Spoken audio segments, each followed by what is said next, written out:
J. All right, is this the first sheet? First sheet. Done. Thomas Neal on YouTube. Thanks for the video. Nice information. I'm thinking of making a sort of tropical IPA in our micropub. Thoughts were to add frozen fruit puree after the fermentation and rouse once or twice. Can you dry hop at the same time, or would that disrupt the hop flavor aroma? Thanks. Thomas, I would suggest that you go back and you watch a video series that I just released on. Be patient with me, everybody. I'm going to pull this up real quick. I should have done this before. I mean, this is embarrassing. I just did a video on doing fruited double IPA. It is called Using Fruit to Make Big Tropical Dippa.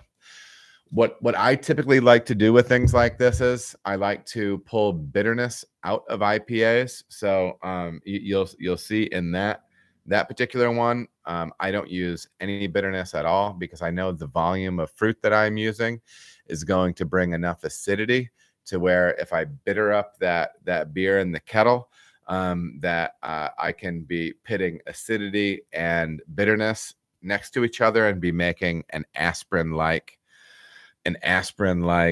bitterness, which would be very unpleasant. So what I did with that beer was there are no hops on the hot side. Wild, man. And then I ferment the fruit out. I push the fruit on it during fermentation, ferment that out. The balance in that beer is already beginning now because I'm dropping the pH of that beer. And then I dry hop on top of that. I would recommend to check out that series because it's a really good deep dive on at least my approach for that. It's a beer that we make called Arrowhead. It's popular in the pub, and it's a fun one. So you should check it out. But I think those are the primary players that we're looking at here when you're talking about combining fruit and IPA. If you're using real fruit, I prefer puree pushed in toward the tail end of fermentation so it gets fermented all the way out.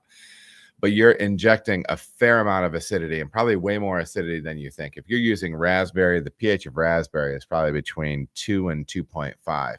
And that is acidic, boy. So yeah, don't nip yourself by throwing too much bitterness into a beer like that along with a bunch of acidity. Okay. But go back and check that series. And I think I have a lot of answers for you in there. I really appreciate the question.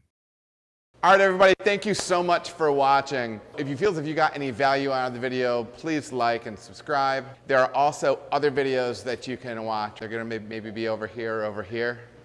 Appreciate you watching.